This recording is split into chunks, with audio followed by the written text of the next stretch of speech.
Kematian adalah kepastian yang tidak bisa kita hindari. Sebagai seorang muslim, kewajiban kita bukan hanya mempersiapkan kematian diri sendiri, tetapi juga menunaikan hak saudara kita yang telah meninggal dunia.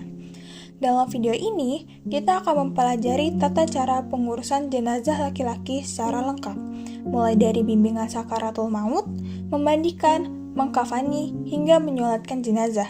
Semua dilakukan di lingkungan masjid sebagaimana mestinya. Ketika seseorang memasuki masa sakaratul maut, ada beberapa kewajiban yang harus kita tunaikan sebagai orang-orang di sekitarnya. Telentangkan dengan kaki mengarah ke kiblat dan kepala sedikit ditinggikan. Kedua, talqinkan kalimat syahadat. Bisikan kalimat tauhid di telinga kanannya dengan lembut dan berulang, La ilaha illallah. Ketiga, bacakan surat Yasin di sisi orang yang sedang sakaratul maut untuk meringankan keluarnya ruh dan mendatangkan ketenangan. Assalamualaikum warahmatullahi wabarakatuh. Innalillahi wa inna ilaihi raji'un. Innalillahi wa inna ilaihi raji'un. Innalillahi wa inna ilaihi raji'un. Telah berpulang ke rahmatullah Bapak Fulan bin Fulan. Pada hari ini, jenazah akan dimandikan dan disolatkan di masjid ini.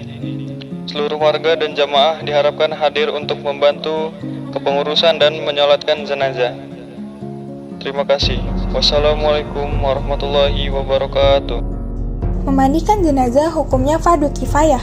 Untuk jenazah laki-laki, yang memandikan haruslah laki-laki, kecuali istri yang diperbolehkan memandikan suaminya.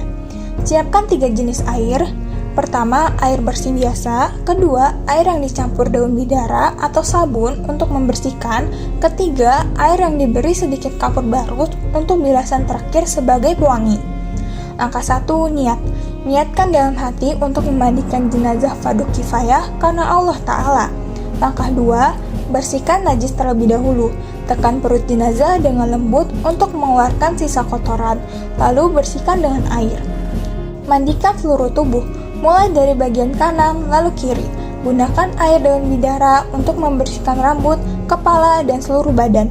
Lakukan minimal 3 kali basuhan dalam jumlah ganjil, 3, 5, atau 7 kali hingga benar-benar bersih. Langkah 5, bilasan terakhir dengan air kapur barus. Ini memberi wangi sekaligus menjaga kesegaran tubuh jenazah. Langkah 6, keringkan dengan handuk bersih secara perlahan dan penuh penghormatan. Jika ada luka atau cairan yang terus keluar, sumbat dengan kapas.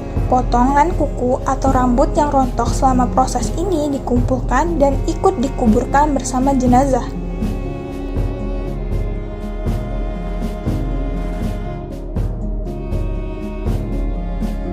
Jenazah laki-laki dikafani dengan 3 lapis kain kafan putih yang bersih. Langkah 1, bentangkan 3 lembar kain kafan secara bertumpuk. Taburi setiap lapisan dengan wewangian, kapur barus atau cendana. Langkah 2, angkat jenazah dan letakkan di tengah hamparan kain kafan dalam posisi terlentang. Langkah 3, letakkan kapas yang telah diberi wewangian pada kedua lubang hidung, kedua telinga, mulut, dan dubur untuk mencegah keluarnya cairan. Bungkus dengan kain kafan lapisan pertama, sisi kiri terlebih dahulu, lalu sisi kanan. Ulangi untuk lapisan kedua dan ketiga dengan cara yang sama. Langkah 6, ikat dengan tali kain di 5 titik.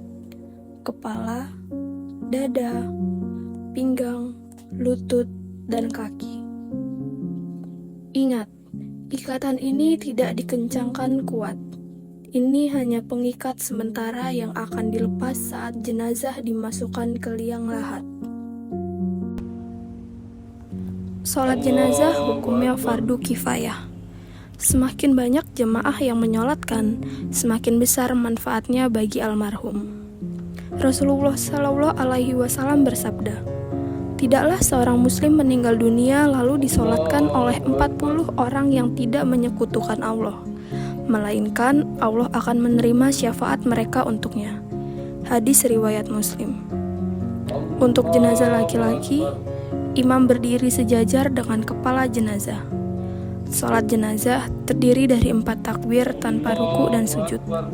Seluruhnya dilakukan dalam posisi berdiri. Assalamualaikum warahmatullah. Assalamualaikum warahmatullah.